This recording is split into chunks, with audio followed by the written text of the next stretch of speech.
Every successful television series is built on the backs of the failed projects that came before, whether you remember them or not. These shows had to fall apart for their stars to eventually land the roles that would define their careers. Do these shows deserve to be remembered? Was there anything prematurely axed that deserved better reception than it ultimately received? These are questions we'll try to answer as we examine the cast of Modern Family's failed first affairs. This is the First Shows Club.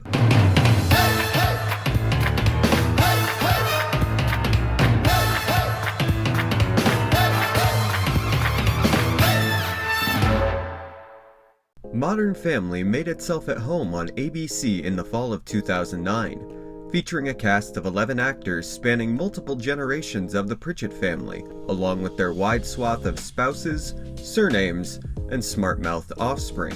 Patriarch Jay Pritchett was played by Ed O'Neill, who was already a household name by 2009 thanks to the overwhelming success of his previous sitcom, Married with Children.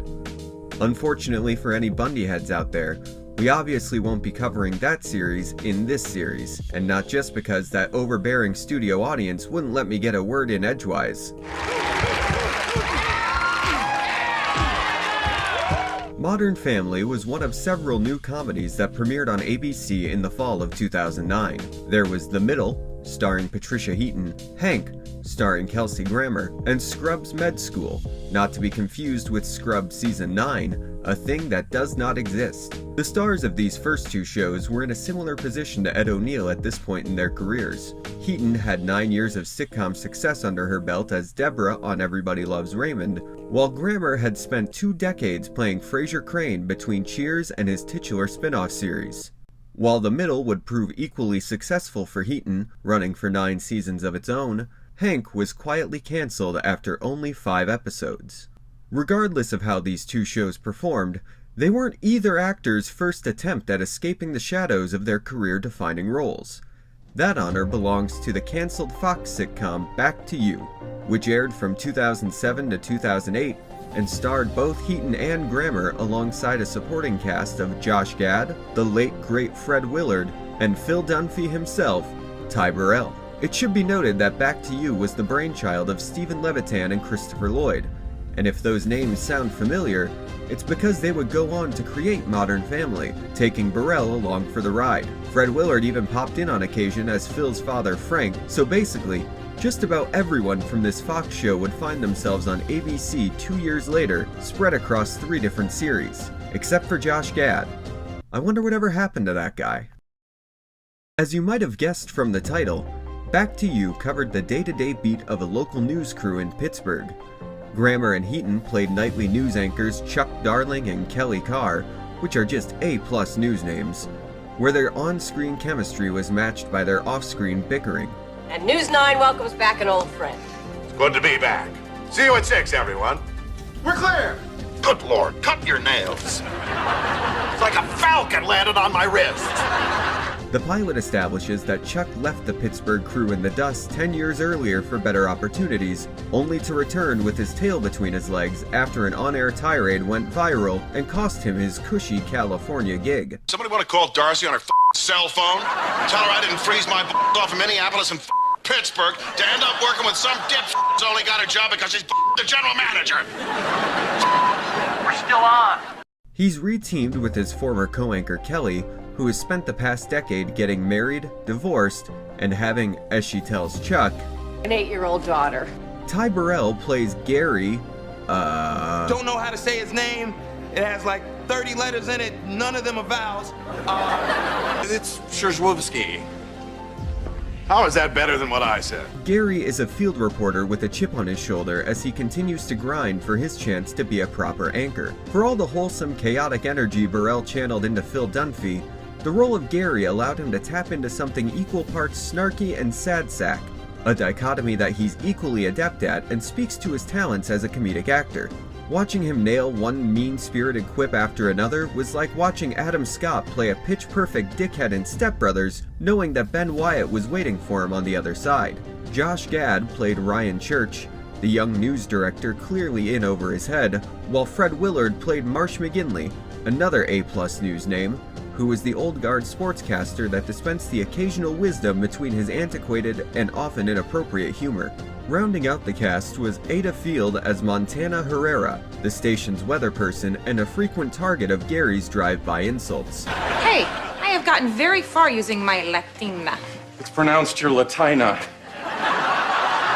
Most of Montana's character traits, at least in the pilot, involve her playing up both her sex appeal and her ethnicity around Chuck in order to make herself appear more desirable. This is one element of the series that sticks out like a sore thumb. From a different angle, there could have potentially been something deeper here to explore, but in practice, the paper-thin characterization firmly dates the show in 2007, where the ideas of both female empowerment and cultural identity were willfully misunderstood in order to be played for laughs, with some dialogue that's aged particularly poorly.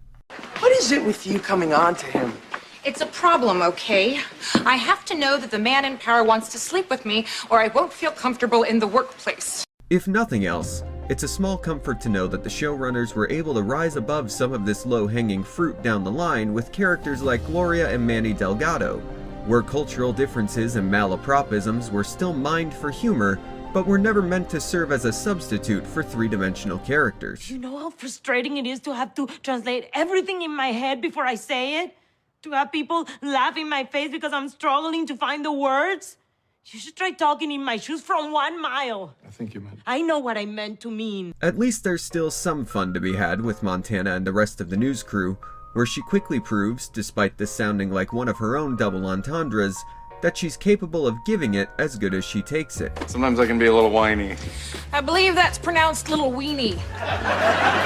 Unfortunately, there seemingly still wasn't enough for this character to do, and Montana was phased out of the show after only 10 episodes. As Chuck settles back into his old news chair, tensions quickly boil over with Kelly, who is audibly frustrated at the prospect of having to work with Chuck and his self-absorbed tendencies once again. You want the real breaking news? I cannot do this with you again, you preening gas bag! Coming up at 6. Good news, homeowners, your property taxes may be going down. After Marsh gives him some much-needed perspective, You're focusing on how hard it is for you to come back down to the minors. Maybe you should consider what it's like for her. Chuck eventually apologizes to Kelly for being inconsiderate towards her feelings. But it turns out this wasn't the only sin Chuck had to atone for, as it's revealed that he had slept with Kelly on his last night in Pittsburgh 10 years earlier, before leaving them both in the dust. Oh, come on, Kelly. Look, denying it is not going to make it go away. We slept together, all right? This just in. Your exact words that night, as I recall. Kelly nips any alleged tension in the bud, and this devolves into yet another unresolved argument, with Kelly's full vitriol towards Chuck remaining a mystery, until he learns one key detail that she hadn't been completely honest with him about. Hold it. Kelly's daughter's 10? I thought she said she was only 8. No, she's 10. As the mental math kicks in with all the other clues, the ego-stroking speech Chuck prepared for his grand return to Pittsburgh suddenly has a potential self-burn of a second meaning. 10 years ago, I said goodbye to this city, but I always felt as if I'd left a bit of myself here. My career carried me across the country, but I soon became apparent. It soon became apparent that something was missing. After the broadcast, Chuck surprises Kelly on her doorstep to discuss this potential bombshell, and after even more heated back and forth, Kelly admits that Chuck is indeed the father of her daughter Gracie, but since he'd all but ghosted her, along with the rest of Pittsburgh, she never told him about the child and was now adamant on continuing to raise her alone. Much to her dismay, Chuck briefly meets Gracie on his way out the door, and the moment is bittersweet. Would you let your daughter go? Well, He doesn't get a vote, and he was just leaving.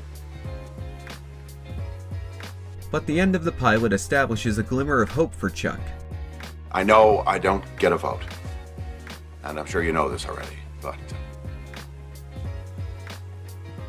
she's spectacular.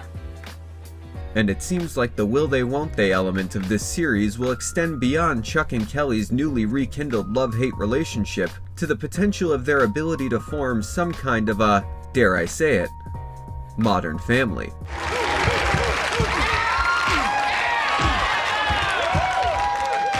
No. So why did Fox cut back to you? Like everything else on TV in the fall of 2007, the show was hindered by the writer's strike that took place, with only 17 episodes produced of the 24 that Fox had initially ordered. Even without this hurdle, the series had mixed reviews overall, sitting at 58 out of 100 on Metacritic, and despite near unanimous praise for its performances, most critics seemed to agree that the show was hardly treading new ground narratively or comedically, and the ratings seemed to match those sentiments. The show premiered to over 9 million viewers, but these numbers wouldn't hold over the next 9 months, and even having the coveted post-American Idol bump didn't do much to improve ratings compared to its lead-in. Fox canceled Back to You in May of 2008, and while there was talk of it being rescued by CBS, they eventually passed, and the show was officially off the air. Following the show's cancellation, Levitan and Lloyd ruled out Fox as the potential home for their next series, Modern Family. Your mouth might be saying, hey, we cool, but your eyes are like, no, we not. As they believe Back to You never got a fair shake from the network. Personally, despite some potential in the performances, I'm inclined to agree with the critics here. Both the premise and the punchlines were below the standard of the team behind them. While their dynamic could have grown with time, Kelly and Chuck didn't feel all that removed from Deborah and Frasier, down to the relentless petty bickering that was quick to grow tiresome. And while Burrell's performance was a notable highlight, everyone around him was either sleepwalking through the material or trying too hard to make it work. The most original element of the series was the familial conflict between the two leads, which probably isn't a good sign for a workplace comedy. The end result was something that felt like it came off the assembly line from the knockoff Chuck Lorre factory. Luckily, the creative team's next endeavor would feel much more homemade and authentic by comparison. Equally lucky was the fact that Levitan and Lloyd had mined comedic gold in the form of Ty Burrell. At first glance, it might seem like serendipity that he was on the scene to play this fateful field reporter. But what if I told you that this wasn't the first collaboration between Christopher Lloyd and Ty Burrell? Believe it or not, although I think it would be a weird thing not to believe, Back to You was Burrell's second canceled sitcom as a series regular. The first was a 2005 ABC series co-created by Christopher Lloyd called Out of Practice, a comedy about a family of doctors that also starred Stockard Channing and America's sweetheart, Henry Winkler. We'll be checking in with them next week for our regularly scheduled appointment viewing. Thank you for watching. Be sure to like and subscribe so you never miss an episode of this ongoing series, and leave a comment down below if there are other canceled shows in this vein you'd like to see me cover in another video. For more on sitcoms from the 2000s, you can check out the other videos on my channel that cover both the live episodes of 30 Rock. See you next time.